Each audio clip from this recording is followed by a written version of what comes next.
नमस्कार। आज हम इतिहास के एक बहुत ही अजीब, एक बहुत ही दिलचस्प विरोधाभास को समझने वाले हैं। सोचिए, एक ऐसी क्रांतिकारी पार्टी जो सत्ता में आ जाती है, और सत्ता भी कौन सी, उसी सिस्टम की जिसे वो जड़ से उखाड़ फेंकना चाहती थी। तो सवाल यही उठता है ना कि क्या होता है जब कोई क्रांति चुनाव जीत जाए, जब एक आंदोलन जो कल तक सड़कों पर लड़ रहा था आज अचानक सरकार की कुर्सियों पर बैठ जाए। 1937 में अपने देश में, भारत में बिल्कुल यही हुआ था। तो बात है साल 1937 की। एक ऐसी सिचुएशन बनी जो पहले कभी नहीं हुई थी। इंडियन नेशनल कांग्रेस, जिसका मकसद ही था ब्रिटिश राज को खत्म करना, वो मान गई कि ठीक है, हम इसी ब्रिटिश राज के अंडर सरकार बनाएंगे, प्रांतों में अपनी मिनिस्ट्रीज बनाएंगे। और यही तो था सबसे बड़ा पैराडॉक्स इस पूरे पॉलिटिकल एक्सपेरिमेंट का। मतलब जो पार्टी सिस्टम को तोड़ने के लिए बनी थी, अब वही उस सिस्टम को चलाने की जिम्मेदारी ले रही थी। ये वाकई एक बहुत बहुत बड़ा और रिस्की पॉलिटिकल दांव था। तो फिर कांग्रेस ने इस मुश्किल हालात से निपटने के लिए क्या सोचा? उन्होंने एक टू फ्रंट स्ट्रेटेजी अपनाई, एक दो तरफा रणनीति। एक मोर्चा सरकार के अंदर से और दूसरा मोर्चा जनता के बीच, बाहर सड़कों पर। मतलब अंदर से शासन करो और बाहर से आंदोलन भी जारी रखो। और जवाहरलाल नेहरू ने इस स्ट्रैटेजी को बिल्कुल साफ कर दिया था। उनका कहना था कि देखो, हमारा असली काम तो जनता के बीच ही है, पार्लियामेंट के बाहर। सरकार चलाना तो बस एक जरिया है, हमारी मंजिल नहीं। तो ये रणनीति जमीन पर कैसे उतरी? इसका एक बढ़िया एग्जाम्पल मिलता है यूपी में, यानी उस वक्त के संयुक्त प्रांत में। वहां एक पूरा सिस्टम बनाया गया। लोग अपनी शिकायतें पिटीशंस के जरिए देते, फिर लोकल कांग्रेस कमेटी उन्हें अफसरों तक ले जाती और फाइनली सरकार उस पर एक्शन लेती। मतलब थ्योरी को प्रैक्टिस में लाने का एक जबरदस्त मॉडल था।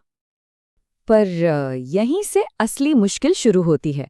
जैसे ही लोगों को लगा कि अरे, ये तो हमारी अपनी सरकार है, तो वो अपनी मांगों को लेकर और भी ज्यादा आवाज उठाने लगे। और मजे की बात देखिए, वो अपनी ही सरकार के खिलाफ प्रदर्शन करने लगे। अब हुआ ये कि कांग्रेस के राज में लोगों को ज्यादा आजादी मिली, सिविल लिबर्टीज बढ़ीं, और इसका असर पूरे देश में मानो पॉलिटिकल एक्टिविटी की एक बाढ़ सी आ गई। किसान सभाएं हों, ट्रेड यूनियन हों या स्टूडेंट मूवमेंट्स, सब के सब कई गुना ज्यादा एक्टिव हो गए। और यहीं पर कांग्रेस सरकारें बुरी तरह फंस गईं। देखिए, एक तरफ तो उनका डीएनए ही आंदोलन का था, जो प्रोटेस्ट को बढ़ावा देता था, और दूसरी तरफ सरकार होने के नाते उनकी जिम्मेदारी थी लॉ एंड ऑर्डर बनाए रखने की। ये तो ऐसा था मानो एक पतली सी रस्सी पर चल रहे हों, जहां बैलेंस बनाना लगभग नामुमकिन था।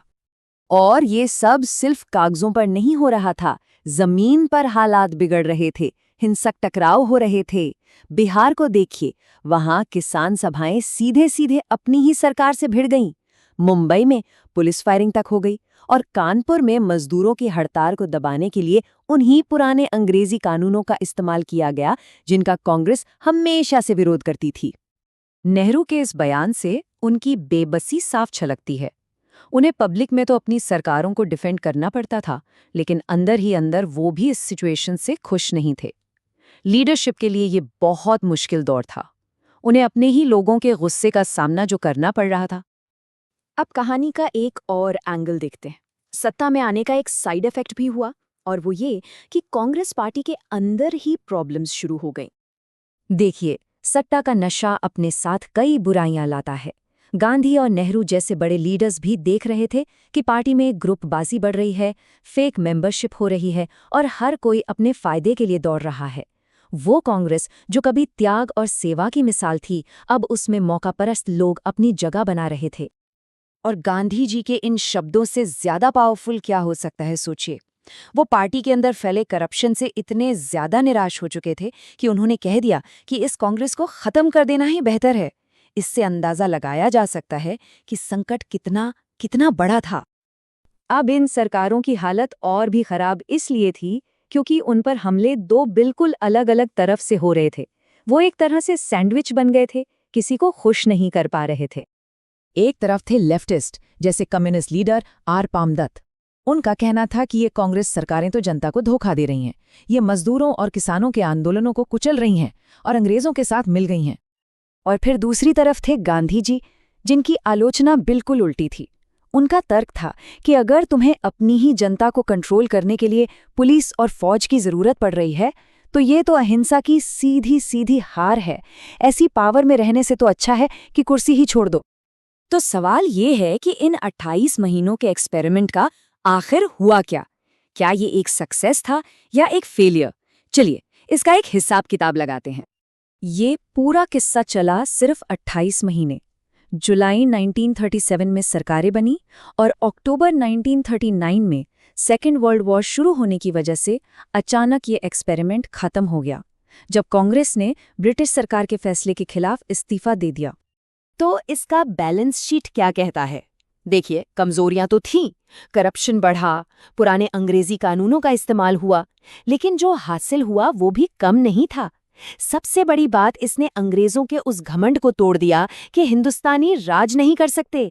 इसने ब्रिटिश ब्यूरोक्रेसी का मोराल डाउन किया और देश में नेशनलिस्ट फीलिंग को और भी मजबूत कर दिया। और अगर सिर्फ एक सबसे बड़ी साइकोलॉजिकल जीत की बात करें तो वो यही थी, उस कॉलोनियल मिथ को, उस झूठ को तोड़ना कि इंडियन लोग खुद पर शासन नहीं कर सकते। ये एक जबरदस्त जीत थी।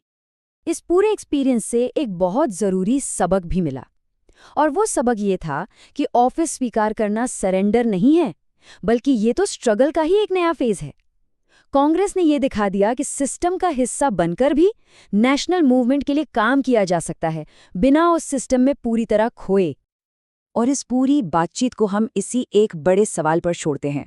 ये कहानी सिर्फ 1937 के भारत की नहीं है, ये एक यूनिवर्सल पॉलिटिकल सवाल है कि जब कोई मूवमेंट, कोई आंदोलन खुद सरकार बन जाता है तो वो क्या है जो वो हमेशा के लिए खो देता है, और वो क्या है जो उसे अनजाने में हासिल हो जाता है। सोचिएगा ज़रूर।